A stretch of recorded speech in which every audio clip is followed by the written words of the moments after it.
उजनी धरणातील पाण्याबाबत नवे निर्देश। उजनी धरणात उपयुक्त पाणीसाठा 96.92% इतका उपलब्ध आहे। मागील वर्षी 66% पाणी उपलब्ध होतं।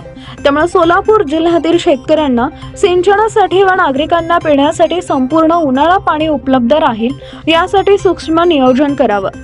धरणात पाणी उपलब्ध आहे म्हणून पाण्याची उधळपट्टी अजिबात करू नये, तसेच सोडलेल्या आवर्तनात पाण्यातून बचत करावी अशी आवाहन जलसंपदा मंत्री राधाकृष्ण विखे पाटील यांनी केले।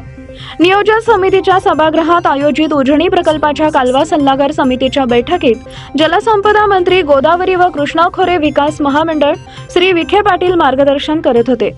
यावेळी खासदार प्रणिती शिंदे, धैर्यशील मोहिते पाटील, आमदार सर्वश्री सुभाष देशमुख, देवेंद्र कोठे, समाधान अवताडे, राजू खरे, अभिजित पाटील, नारायण पाटील, उत्तम जानकर, जिल्हाधिकारी कुमार आशीर्वाद, जलसंपदा विभागाचे कार्यकारी संचालक अतुल कपोले, महापालिका आयुक्त शीतल तेली उगले, जिल्हा परिषदेचे मुख्य कार्यकारी अधिकारी कुलदीप जंगम, लाभ क्षेत्र विकास प्राधिकरणचे कार्यकारी अभियंता तथा कालवा सल्लागार समितीचे सचिव सुसा खंडेकर, अधीक्षक अभियंता धीरज साळी, महापालिकेचे अतिरिक्त आयुक्त संदीप कारंजे, उपजिल्हाधिकारी महसूल अमृत नाटेकर, उपजिल्हाधिकारी भूसंपादन संतोष कुमार देशमुख यांच्यासह जलसंपदा विभागाचे अन्य अधिकारी व कालवा सल्लागार समितीचे अशासकीय सदस्य उपस्थित होते। यावेळी दूरदृश्य प्रणालीद्वारे युवा कल्याण व क्रीडा मंत्री दत्तात्रय भरणे, अक्कलकोटचे आमदार सचिन कल्याण शेट्टी, माजी आमदार हर्षवर्धन पाटील, अहिल्यानगरचे जिल्हाधिकारी व अन्य मान्यवर उपस्थित होते।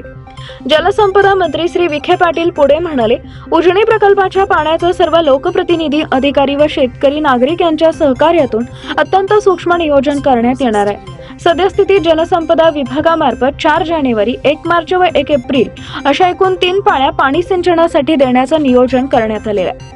परंतु दिनांक 4 जानेवारी 2025 रोजी सिंचनासाठी पहिले आवर्तन उजनी धरणातून सोडल्यानंतर माहे फेब्रुवारी 2025 मध्ये उजनी प्रकल्पाच्या कालवा सल्लागार समितीची पुन्हा बैठक घेऊन उपलब्ध पाण्यातून सल्लागार जास्तीत जास्त पाणी देण्याचा प्रयत्न केला जाणार आहे। तसेच प्रत्येक आवर्तनामधून शेतकरी व नागरिकांनी पाण्याची बचत करावी असंही आवाहन त्यांनी केलं आहे।